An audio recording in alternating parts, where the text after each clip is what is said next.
Hello, everyone. Stephen Mead here for Domicile Real Estate, where we are on a mission to help California's renters become homeowners. Welcome to Bubble Talk, something that a lot of you have asked us to do. We've been working on this a little while, and we basically came to the conclusion that one video would not work. We'd actually need a series of 3 videos. So this is the first one, and we attempt to kind of attack and answer a question in each of these segments. So this first one, we're going to talk about numerical data. And our question is, are homes too expensive? Which is really what people are asking when they are saying, are we in a bubble? And just as an aside, I am not a huge fan of the term bubble. I don't think it's very applicable in this case. However, bubble SEO is a lot better and gets a lot more views. So here we are, Bubble Talk, are homes too expensive? As is kind of our typical manner, we're going to go into some data and really attempt to answer this question. And I think what's interesting about this question, right, is that this is a very simple question. Are homes too expensive? Unfortunately, the answers are a lot less simple. And what we're going to do is we're going to actually kind of dive, kind of starting on the surface and just kind of dive down level by level. And you're going to have a much better understanding of the answer to that question when we do that. So we're hoping to make this one about 15 or 20 minutes. If you're watching on YouTube, this is obviously not live, but if you're watching us on Facebook, we do record these videos live. We don't do multiple takes with them. We don't edit. There's no real trickery involved in this stuff. It's really kind of just right off of there from our research and our numbers.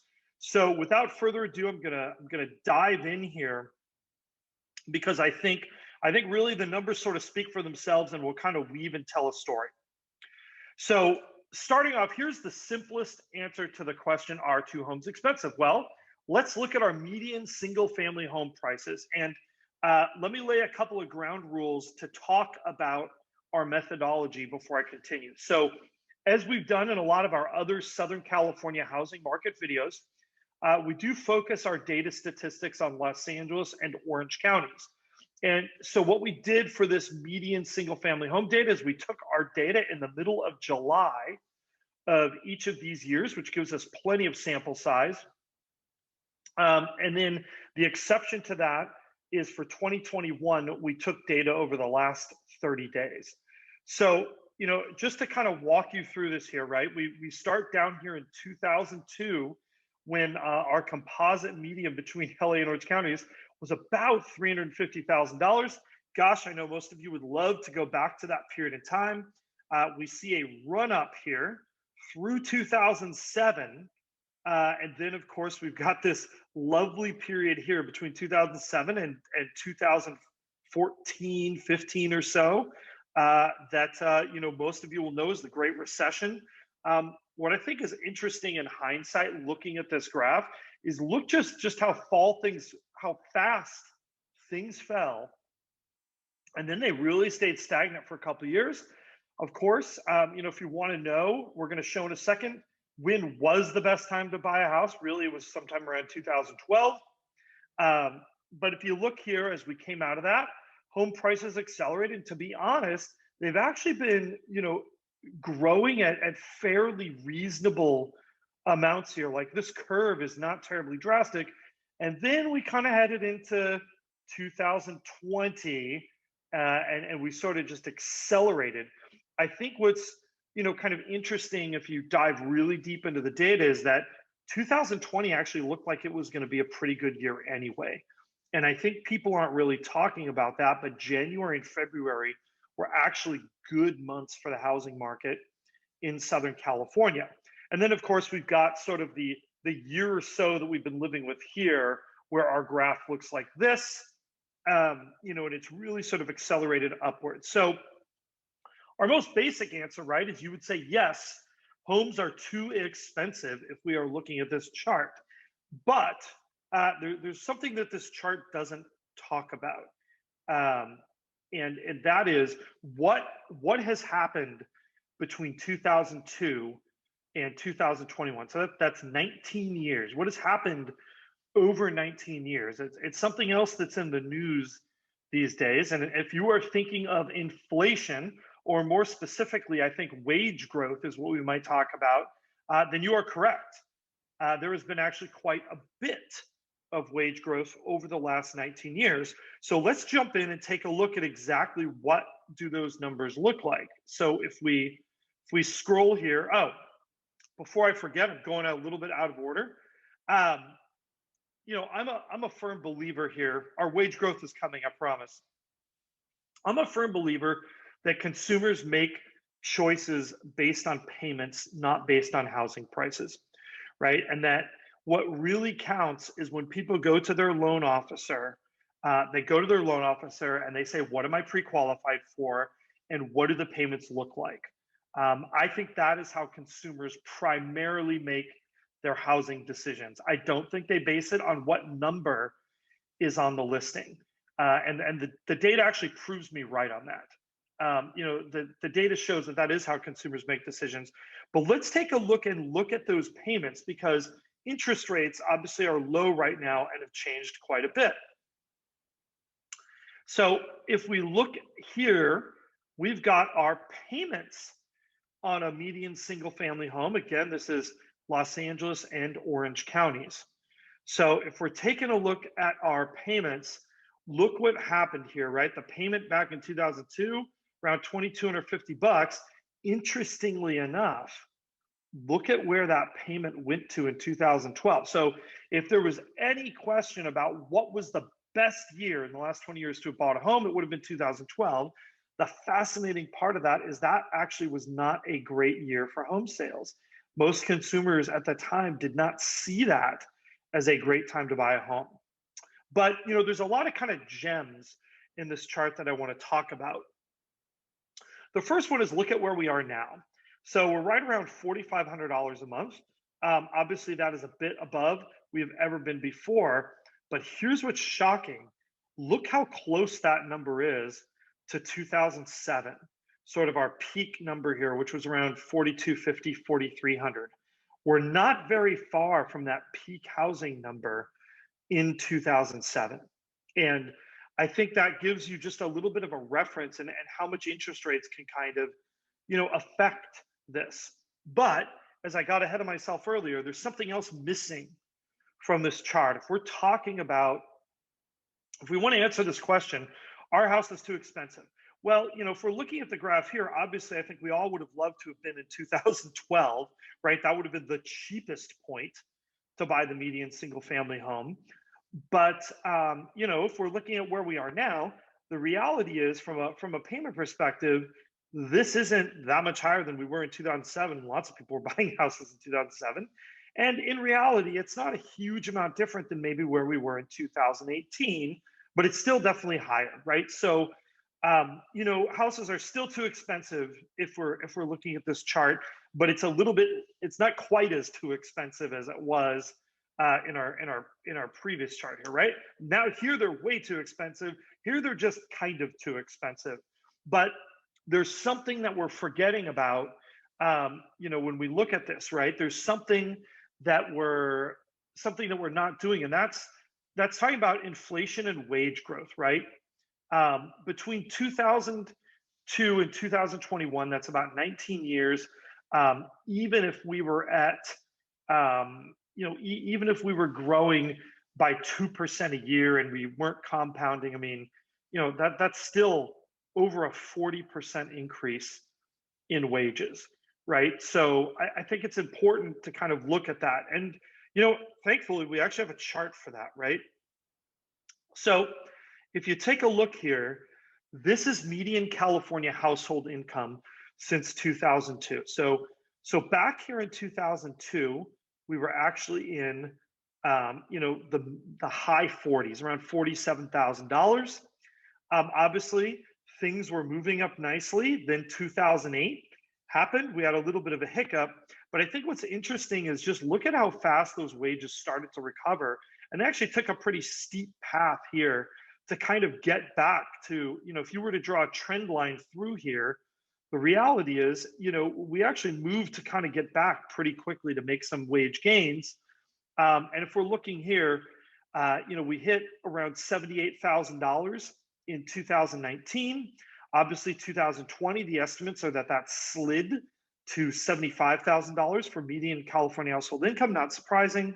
And what we did for our 2021 number, those numbers have not been released.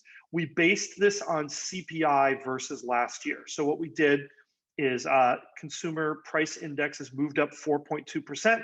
We did that, and that puts us basically right around where we were in 2019. I think that's a pretty conservative estimate.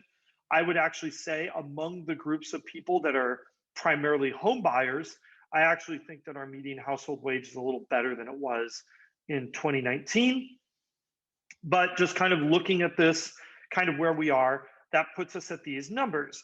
So, this graph has moved pretty far. If we were to look at this from a percentage standpoint, right? I mean, we went from $47,000. I mean, this is over a 75% increase from that period of time. I think, that's almost, let's see, so that's around a $30,000 increase.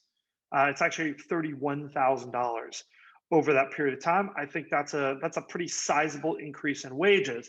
So I think the question that we really want to answer is, when we factor in what are actual payments, when we factor in how much have wages grown, right? And I do make a distinction between wages and the prices of goods and services and inflation, right? Because you unfortunately cannot pay your bills with inflation. You can pay your bills with how much money you make.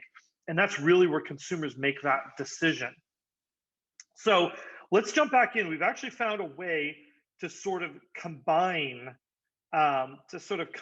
these charts together.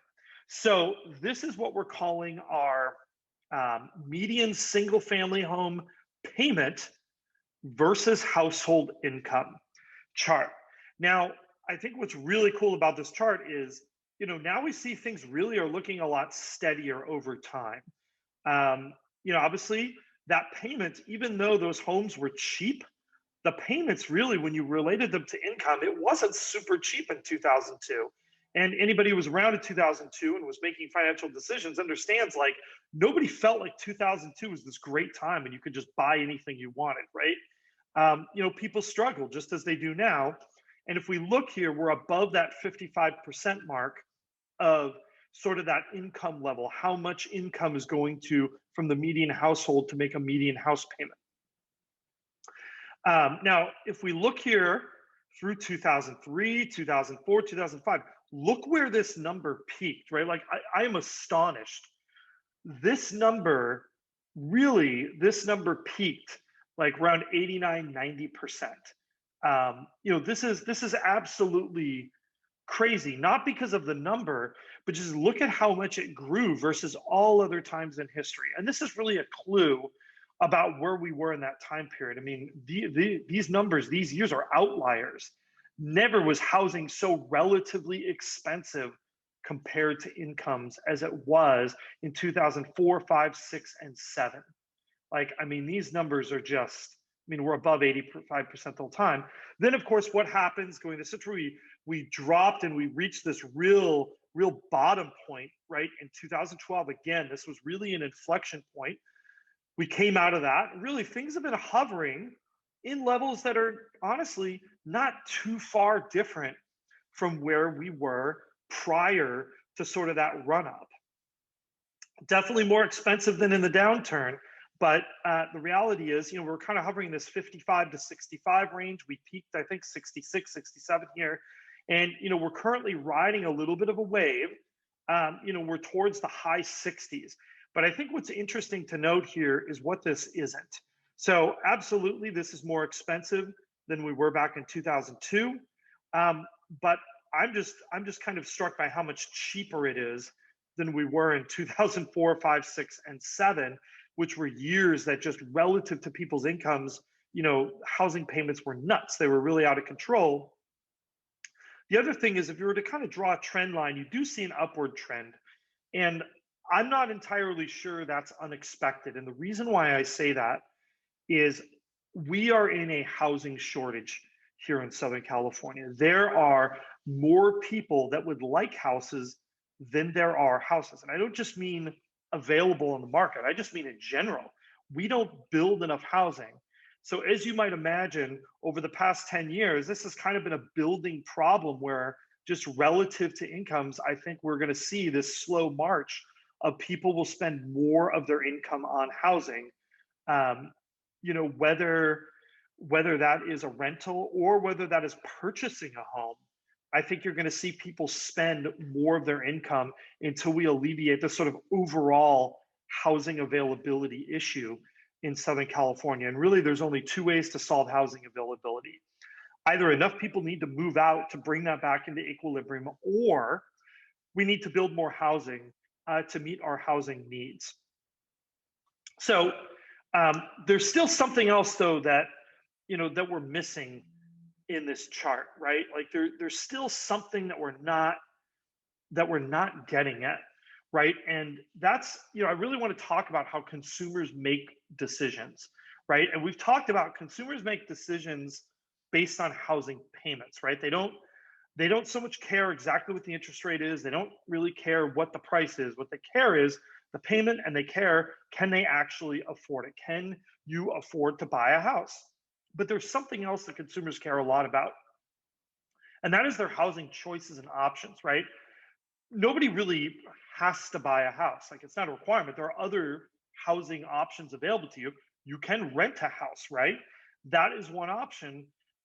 So, really one of the things we want to talk about is what has happened to housing rents for the median single family home over the last 10, 20 years. So here we've got our median single family rents that we ran.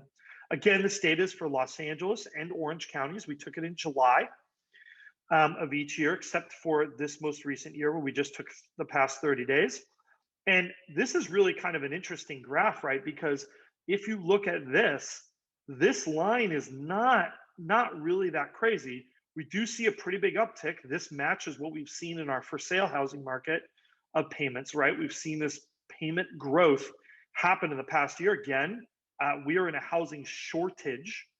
And I think that's really being illustrated by these enhanced growth rates.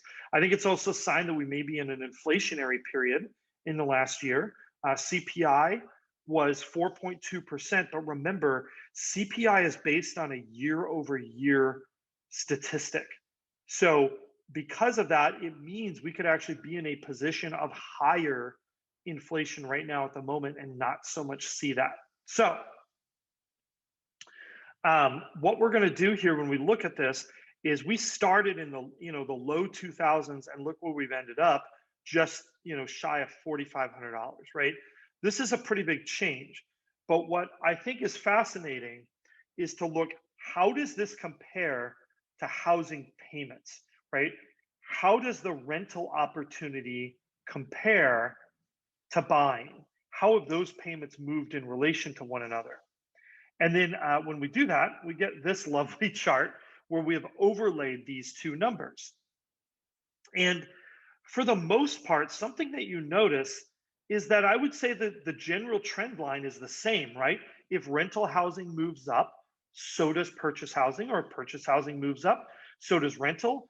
We can't determine causality from this chart, but I think this kind of confirms the assertion that consumers are really looking at their options. So in general, if for sale housing gets too expensive relative to renting, then they will not buy and they will go back to renting. But there's an important lesson here. And the important lesson here is that that is not what's happening right now. What's happening right now is that housing overall is getting more expensive. That's why we're seeing both of these numbers move upward. We're not seeing this. This isn't, if we look back here, let's look at how the blue line is rental housing, and the red line is housing payments for sale. So the median payment if you are buying. And let's look at the two moments where there was a huge divergence between these two. So if we're looking back here, obviously we know what this is, right? This is the housing market getting out of control, whereas the base price of housing, sure, it went up, not nearly at the levels that we saw going up for purchase housing. And then down here, we see something else interesting happening. The rental market was fairly steady through the Great Recession. But look at what happened to payments for buying, right? So I think, I don't want to give away too much from our next one in the series, but we're going to talk about there. We're going to talk about the psychological effects, right? So when I see this sort of a graph, I think this is sort of kind of an irrational exuberance to buy housing, right? Like this is just the fundamentals aren't that much more, but we don't care. We're buying anyway, right? Down here is the exact opposite. Sort of, if this is the irrational exuberance, this is the irrational fear. At this point in time, buying a house was really a smart move, but most people played it safe and they stayed in rentals. That's why we saw these payments really drop on the for sale housing. But as soon as we kind of came out of the Great Recession, we got back to kind of more of this rational behavior where these markets follow each other. And so as much as I don't like the slope of this curve here, right? We all wonder, is this really sustainable? The fact is, this is the housing market moving together. This is not payments on for sale housing jumping way beyond rental housing like we had back here. This is actually, these markets are moving together. So before I continue, we do have one other kind of cool little chart that we did that I think really illustrates sort of kind of maybe a little bit of a measurement of housing market health, right? And I think when we're talking about, are we in a bubble? Are we in a place where homes are too expensive? Kind of having a little bit of a barometer of how can we measure those moments of time where maybe we're in this kind of irrational exuberance in buying versus, our irrational fear. Like, how can we tell when we're in one of those moments where maybe the market isn't acting rationally and it's acting more psychologically, which is what we're going to talk about in our next episode. We made a cool little chart that I think is really kind of illustrates this point well. Let me pull it up here for you. Here it is. So we're calling this our Homeownership Premium. And what we did is this is the ratio of ownership to rental cost. And, it's not so much that there's something magical about this one-to-one number. What's magical about this is that, to be honest, in the long run, this is a fairly constant number. We have a little bit of deviation here and there, but not really a lot, except for these two moments when we're looking back in history. This moment here where people think about this, that you are a buyer and the market's been plugging along where, these numbers are fairly closely tied. And then all of the sudden, it jumps up like this to be 40% higher. And when I look back here at this number, well, this number makes a lot more sense here, right? So look at where we are versus where we are in history. We're hovering right around that parity, that one market. And, we've really kind of gone between 0.9 and 1. We've had kind of some of these swings, but we've really stayed pretty close in this zone here. I don't think we have deviated that far from it. Basically from an affordability perspective, where are we really? Well, the reality is we're in a place that's very similar to 2018, similar to 2015, and similar to 2013. Where we are at in terms of buying versus renting is really not that much different than places we've been in the last 10 years. Obviously, for me, it's really important to watch these numbers though, because if this starts looking a lot more like this, we're going to be having a very different series of videos, right? Because that would indicate we're in sort of an irrational exuberance type of a period. And I think that that's very concerning. So I know if you're a person out there, if you're a buyer sitting on the sidelines, I think now is really a difficult time for you because you are probably having conversations in your own head, maybe in your family with your spouse, maybe with your parents, friends, colleagues, and you're trying to determine, is buying a house right now a huge mistake, or is it a great decision that sets you up for the future? My personal viewpoint, and I think it's really important to say that, based on the data, at this exact moment in time, I am perfectly happy with how the numbers look. I don't think we're in a market where homes are too expensive. We're in Southern California. They're always too expensive, but they're not any more too expensive really than they've been in the past. I think we're still within the range of sort of a normal, rational market. We have not moved outside that range of a rational market just yet.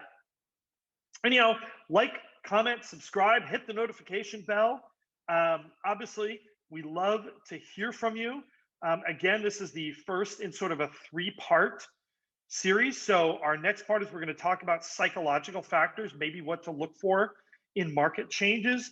And then our third one is we're going to actually go through some future what ifs, where we look at how these numbers might change, what kind of market we might find ourselves in sort of that 3 to 5 year timeline from now. I think if you're looking at making a buying or a selling decision, it might be really important to model some of those potential outcomes. And we're going to put real numbers to them and show how they fit in within this numerical framework where those results actually look like they could be realities that we may face in the future.